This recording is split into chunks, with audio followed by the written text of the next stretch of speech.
imagine having the sky as your office, right? So everything above 37,000 feet is your office, right? All around the world, everything you can see is all yours, right? Better than a cubicle. But getting there takes a lot of work.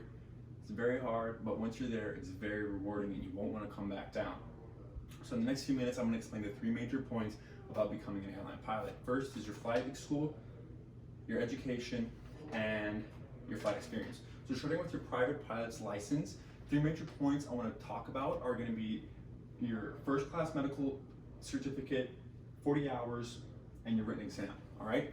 So your first class medical ticket is about your health and safety and if you are actually stable enough to be a pilot and fly, right? Do you have any heart conditions?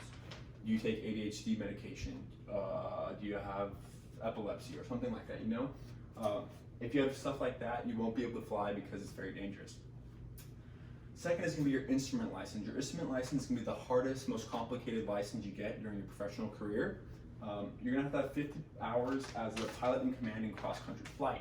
This is going to be all hours under the hood, and you're going to have to use all your instruments in your plane and not be able to look outside to fly your plane. So that's why it's called your instrument reading, because you're really learning and making muscle memory on how to use those instruments, how they're used, and how to read them. Next is going to be your commercial license. Your commercial license is going to be the longest one, but it's a lot of fun because you're doing a lot of flying and you're really just building that experience. The major thing to talk about here is you're going to have 250 hours as total. So it's not just 250 hours here, it's just 250 hours total, but you do need 100 hours as a pilot in command, 50 of which you need to be in a plane. So your other 50 can be in a simulator. You save money, which is great because this is a super expensive trade to learn. So after you finish your flight school, the next biggest part is going to be your education and flight experience. So for your education, all you need is a 4-year degree. It doesn't have to be in anything specific related to aviation. It could be in communication, it can be in cosmetology. It doesn't really matter, although if you're doing cosmetology, that is a bit strange. Right over here, this is a cockpit of a 172. This is a practice plane. Most student pilots fly this. But regards to your flight experience, by the time you're 21 and want to apply for the airlines, you want to have at least 1,500 hours because that is the requirement for your air transportation pilot certificate. So after you've completed that, your job opportunities open up. So you have 3 options to take from here.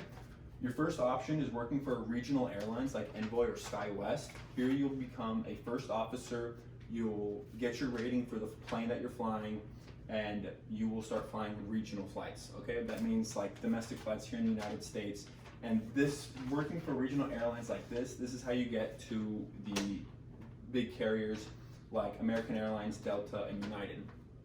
So that's a really good thing. That's what you want to do. That's the way to do it. So let's just take a look at the job outlook for becoming a pilot. So before the coronavirus disrupted the whole industry, the industry was actually growing at a 6%.